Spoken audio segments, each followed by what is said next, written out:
Bangladeshi umpire শরীফুদ্দৌলা ইবনে সৈকতের সিদ্ধান্তকে এবার চ্যালেঞ্জ জানিয়ে হার মেনে নিলেন পাকিস্তানি ব্যাটার মোহাম্মদ রিজওয়ান। একইভাবে সৈকতের সিদ্ধান্তের কাছে হার মানলেন রিশাদ হোসেনও। দুটি অসাধারণ ডিসিশন জানিয়ে পিএসএল এর মঞ্চে সবাইকে অবাক করে দিলেন এই ম্যাচ অফিসিয়াল, যার সাথে সাথে তিনি বুঝিয়ে দিলেন নিজের দক্ষতা এবং প্রমাণ করলেন কেন তিনি বিশ্ব সেরা। শরীফুদ্দৌলা ইবনে সৈকতের এমন অসাধারণ সিদ্ধান্ত এবং তাকে চ্যালেঞ্জ জানিয়ে রিজওয়ান ও রিশাদের হার মেনে নেওয়ার ঘটনা নিয়ে বিস্তারিত রিপোর্টে।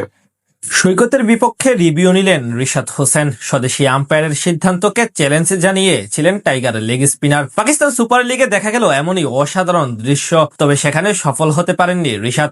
শরীফুদ্দৌলা ইবনে সৈকত বর্তমানে আইসিসির এলিট প্যানেলে যতজন আম্পায়ার আছেন তাদের মধ্যে অন্যতম দক্ষ এবং তীক্ষ্ণ নাম ধরা হয় তাকে। তার বিপক্ষে রিভিউ নিয়ে জয় পাওয়া যেন দুনিয়ার সবচেয়ে কষ্টসাধ্য কাজের মধ্যে একটি। ঠিক সেটাই আজ বুঝতে পারলেন রাওয়ালপিন্ডিজের অধিনায়ক এবং ওপেনার মোহাম্মদ রিজওয়ান। সৈকতের বিপক্ষে চ্যালেঞ্জ জানিয়েও হার মেনে নিলেন তিনি। অনেকটা মাথা নিচু করে মাঠ ছাড়লেন এই ব্যাটার, ঠিক যেন বাংলাদেশি আম্পায়ারের সিদ্ধান্তের কাছে নত হলেন তিনি।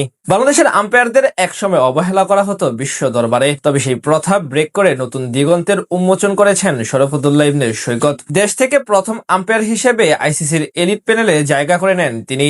এরপর থেকে দুনিয়ার সব গুরুত্বপূর্ণ এবং আইসিসির বড় বড় সিরিজগুলোতে দায়িত্ব পালন করে আসছেন সৈকত। সেখান থেকে এবার পাকিস্তান সুপার লিগে প্রথমবারের মতো যান আম্পায়ারিং করতে।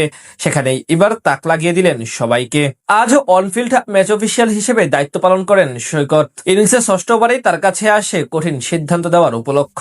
আরাফাত মিনহাজের বলে ব্যাকফুটে ভর করে ঘুরিয়ে সিঙ্গেল নেওয়ার চেষ্টা করেন মোহাম্মদ রিজওয়ান, কিন্তু বলের টার্নে বিট হলে বল গিয়ে আঘাত হানে তার পেডে। সাথে সাথে ফিল্ডিং টিম জোরালো আবেদন করলে আউটের সিদ্ধান্ত দেন আম্পায়ার সৈকত, কিন্তু এর বিপরীতে আপিল করে তার ডিসিশনকে চ্যালেঞ্জে জানান রিজওয়ান। এরপর থার্ড আম্পায়ারের কাছে গেলে রিপ্লেতে দেখা যায় বলের সঙ্গে ব্যাটের কোনো সংযোগ ছিল না এবং ইম্প্যাক্ট ও বলের লাইন একদম ঠিক আছে।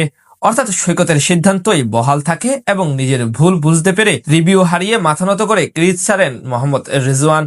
এদিন রিশাদ হোসেনের বিপক্ষে আরো একটি দারুণ সিদ্ধান্ত জানান শরীফুদ্দৌলা ইবনে সৈকত। ইনিংসের 16তম ওভারে আরাফাত মিনহাজের গোট লেন্থে পিচ করা ডেলিভারি হাঁটু গেড়ে স্লগ সুইপ খেলতে গিয়ে বলের লাইন মিস করেন রিশাদ। সাথে সাথে মুলতানের ফিল্ডাররা আবেদন জানালে স্বদেশী হওয়া সত্ত্বেও কোনো ছাড় না দিয়ে আউটের সিদ্ধান্ত দেন সৈকত। পরবর্তীতে বেশ আত্মবিশ্বাসের সাথে রিভিউ নিয়েও সফল হতে পারেননি রিশাদ। থার্ড আম্পায়ার কর্তৃক চেক করে দেখা যায় সেখানেও তিনি আউট হয়েছেন।